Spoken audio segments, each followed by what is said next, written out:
Hi అండి. ఎప్పుడైనా క్యాప్సికమ్‌తో ఇలా మసాలా గ్రేవింగ్ చేశారా? చేయకపోతే ఒకసారి చేయండి. రైస్‌లోకి గానీ, చపాతీల్లోకి గానీ చాలా టేస్టీగా ఉంటుంది.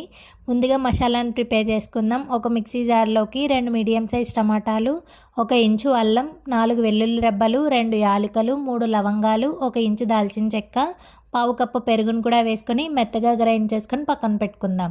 మరొక ప్యాన్‌లోకి 3 టేబుల్ స్పూన్ల వరకు ఆయిల్‌ని వేసి ఆయిల్ హీట్ అయిన తర్వాత కట్ చేసుకున్న ఉల్లిపాయ, పచ్చిమిర్చి ముక్కలను కూడా వేసుకొని ఫ్రై చేసుకోవాలి.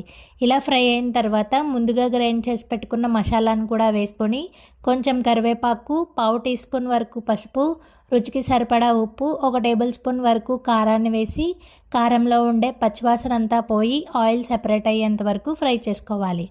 ఇలా ఆయిల్ సెపరేట్ అయిన తర్వాత మీడియం సైజులో కట్ చేసుకున్న క్యాప్సికమ్ ముక్కల్ని కూడా వేసుకొని మంటను మీడియం ఫ్లేమ్లో పెట్టి క్యాప్సికమ్లు మగ్గేంత వరకు మూత పెట్టుకొని మగ్గించుకోవాలి. ఇలా మగ్గిన తర్వాత పావు కప్పు వరకు నీళ్ళను పోసి మరొక 10 నుంచి 15 నిమిషాల పాటు క్యాప్సికమ్ ఉడికేంత వరకు ఉడికించుకోవాలి. ఇలా క్యాప్సికమ్ ఉడికిన తర్వాత కట్ చేసుకున్న కొత్తిమీరను కూడా వేసుకొని ఆయిల్ సెపరేట్ అయ్యేంత వరకు ఉడికించుకోవాలి. ఇలా ఆయిల్ సెపరేట్ అయ్యాక కొంచెం కసూరి మేతిని వేసుకొని స్టవ్ ఆఫ్ చేసుకుంటే ఎంతో టేస్టీగా ఉండే క్యాప్సికమ్ మసాలా గ్రేవీ రెడీ.